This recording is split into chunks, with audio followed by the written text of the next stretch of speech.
मेरे माँ बाप बचपन में ही गुजर गए हैं। मुझे मेरे बड़े पापा ने पाल पोस कर बड़ा किया है। मैं एक दिन मुंह लपेटे कमरे में पड़ी थी। मेरा मिजाज पूरी तरह ख़राब हो चुका था। इतने में मेरे बड़े पापा कमरे में आए और कहने लगे, अरे मीना, तू क्यों छोटी छोटी बातों पर दिल ख़राब कर लेती है? शादी ही तो करनी है, ऐसी कौन सी मुश्किल बात है? चल अब ये गोलियां खा ले, देखना कितनी जल्दी तेरी शादी हो जाएगी।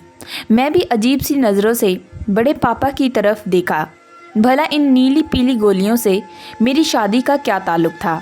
बड़े पापा ने मुझे ज़बरदस्ती उठाकर बिठाया और कहने लगे, इतना सोचने की क्या ज़रूरत है? मैं तेरा बाप हूँ और जो भी करूँगा तेरे हक़ में बेहतर ही करूँगा। ये गोलियाँ भी तेरी शादी के लिए है।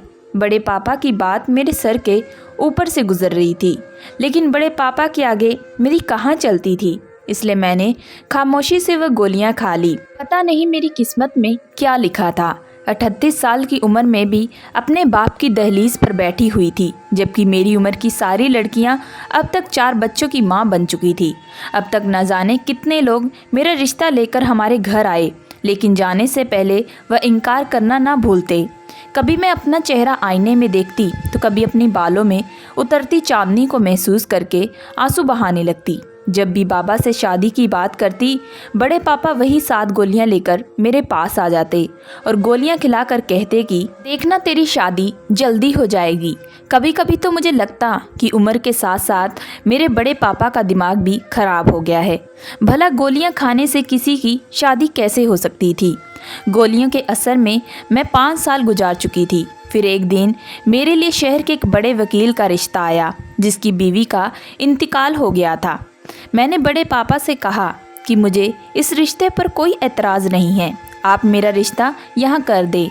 लेकिन बड़े पापा ने यह कहकर इनकार कर दिया कि वह किसी शादीशुदा मर्द से मेरी शादी हरगिज़ नहीं करेंगे। पापा की इस बात पर मुझे बहुत गुस्सा आया था। अब मैं कोई 16-17 साल की जवान लड़की तो नहीं रही थी जिसके लिए बड़े पापा के मनपसंद रिश्ते आते। बड़े पापा की इस ख्वाहिश ने मेरी उम्र निकाल दी। मैं गुस्से में वापस अपने कमरे में चली गई। कुछ देर में बड़े पापा कमरे का दरवाज़ा ज़ोर से बजाने लगे। मजबूरन मुझे दरवाज़ा खोलना पड़ा। बड़े पापा कमरे में आए और आकर प्यार से मुझे समझाने लगे कि मीना, इतना जल्दी जोर ना डाल, तेरी किस्मत में बहुत अच्छा लड़का लिखा है। मैंने गुस्से में पापा से कहा कि वह अच्छा लड़का कब आएगा? जब मैं बूढ़ी हो जाऊंगी तब। पापा ने वही 7 गोलियां और दूध का गिलास मेरे आगे रखा और कहने लगे, इसे पी लो, फिर देखना कैसा अच्छा लड़का मिलेगा।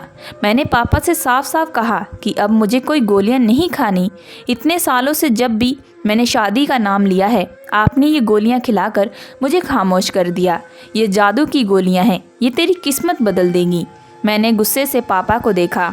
अब तक तो उन गोलियों से ना ही मेरी किस्मत बदली थी और ना ही मेरी शादी हुई थी। ऐसा नहीं था कि मेरे रिश्ते नहीं आते, लेकिन ना जाने क्यों रिश्ते वाले हमेशा इनकार करके ही चले जाते, या फिर उनके इनकार करने से पहले बड़े पापा खुद मना कर देते।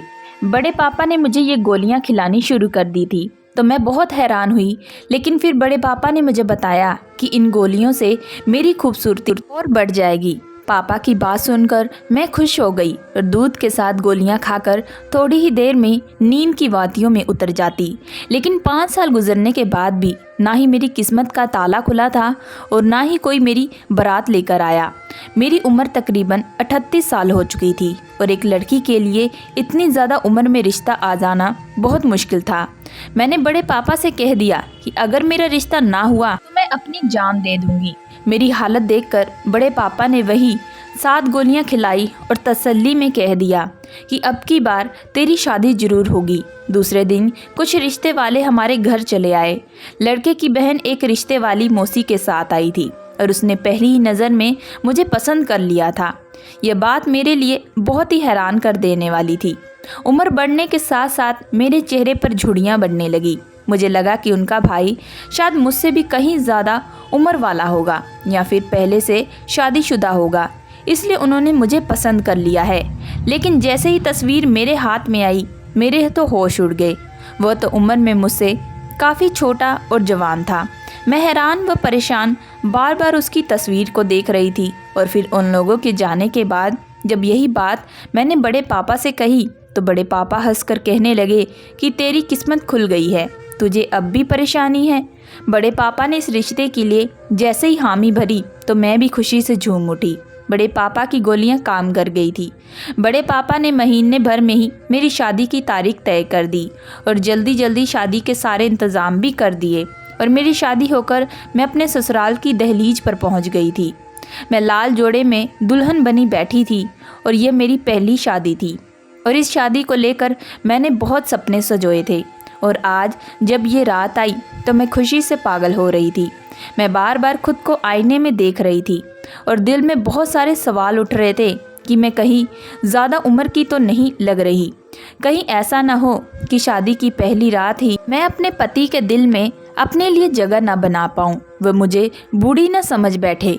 जैसे ही वह दरवाजे पर आहट का एहसास हुआ तो मैंने फ़ौरन घूंघट डालकर नज़र झुकाकर बिस्तर पर बैठ गई थी। मेरे पति मेरे पास आकर बैठ गए।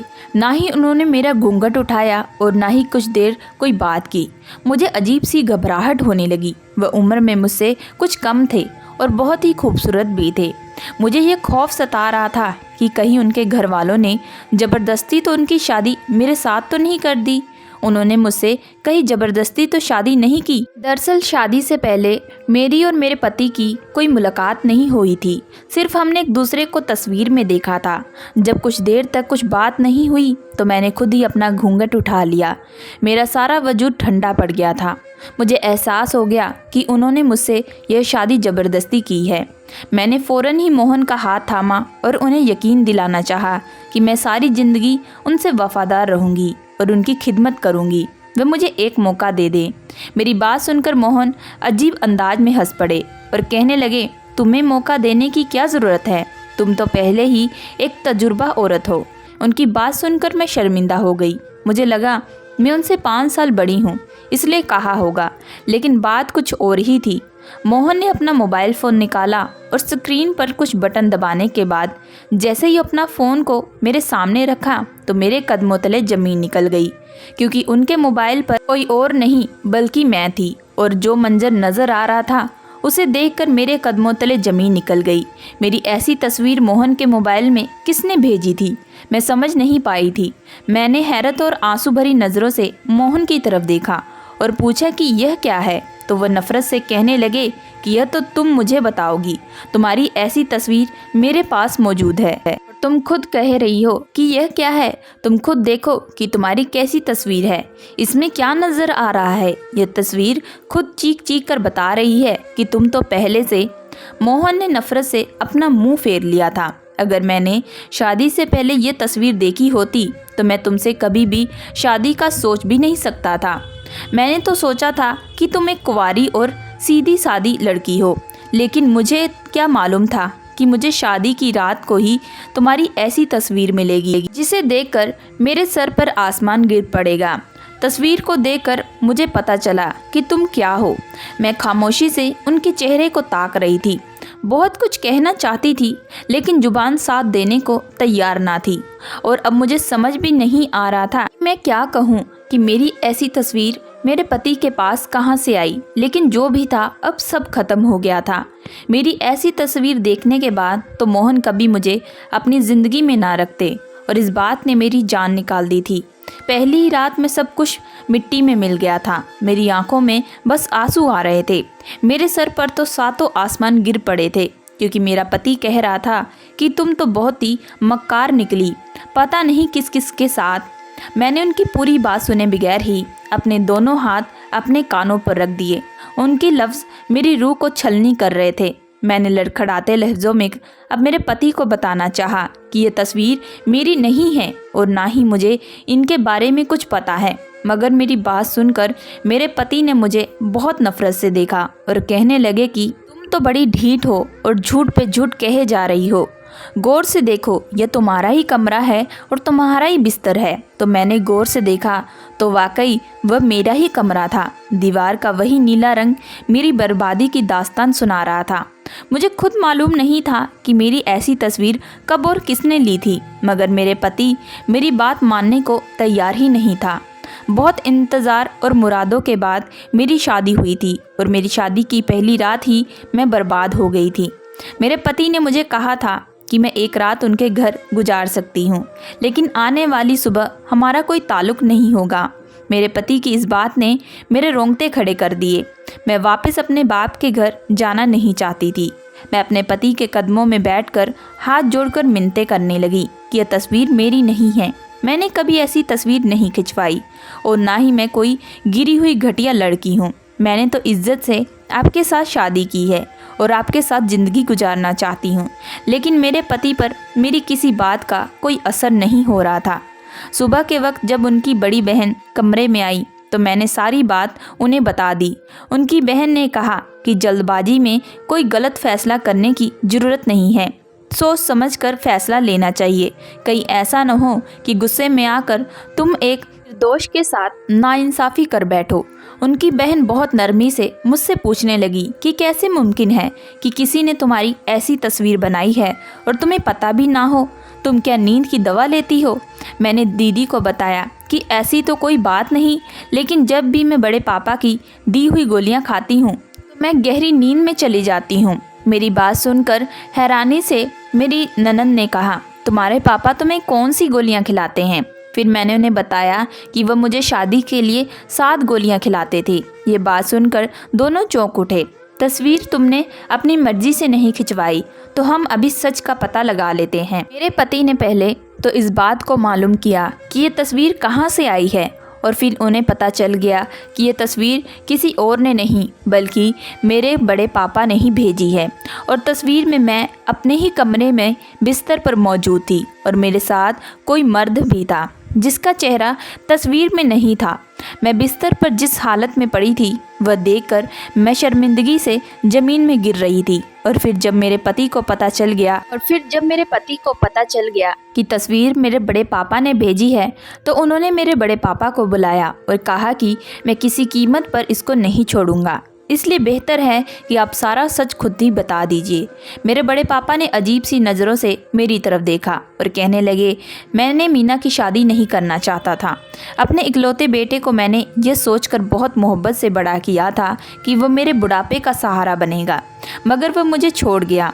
मैं उम्र के इस हिस्से में तन्हा नहीं रहना चाहता था, इसलिए मैंने फैसला कर लिया कि मैं कभी मीना की शादी नहीं करूंगा। लेकिन शादी के नाम पर मीना खुदकुशी करने की धमकी देने लगी तो मजबूरन मैंने उसकी शादी तुमसे करवा दी, यह दिखाने के लिए कि मैं उसकी शादी के खिलाफ नहीं हूँ। मगर सच तो यह था कि मैं कभी चाहता नहीं था कि उसकी शादी हो, इसलिए ऐसी तस्वीर खींची और तुम्हें भेज दी। इन तस्वीरों में इसके साथ कोई और नहीं बल्कि मैं ही हूँ। मैं मीरा को नींद की दवा देकर सुला दिया करता था। मैंने सोचा था कि उसकी ऐसी तस्वीर देखकर तुम फ़ौरन उसे तलाक दे दोगे, लेकिन जब रात भर इंतज़ार के बाद मीरा घर न लौटी तो मैं जान गया कि तुम आम मर्दों जैसा नहीं हो। अपने बड़े पापा की बात सुनकर मेरे होश उड़ गए। मेरे बड़े पापा ने सिर्फ अपने बुढ़ापे की तन्हाई से बचने के लिए मेरी शादी ना करने का फ़ैसला किया था। मेरे पति ने मुझे गले से लगा लिया था कि एक तस्वीर के पीछे उन्होंने मेरे बारे में बहुत गलत सोचा था। मैंने बड़े पापा को भी माफ़ कर दिया था क्योंकि वह जैसे भी थे मेरे बड़े पापा थे और उन्होंने जो कुछ भी किया था वह तन्हाई के खौफ से किया था। क्या आपने भी कभी ऐसे बाप को देखा है जो अपनी ही औलाद की शादी करने से डरते हों? तो हमें कमेंट करके ज़रूर बताइएगा। अगर आप लोगों को ये कहानी पसंद आई है सो प्लीज़ हमारे चैनल को लाइक एंड सब्सक्राइब ज़रूर करिएगा एंड बेल आइकन का बटन ज़रूर दबाइएगा।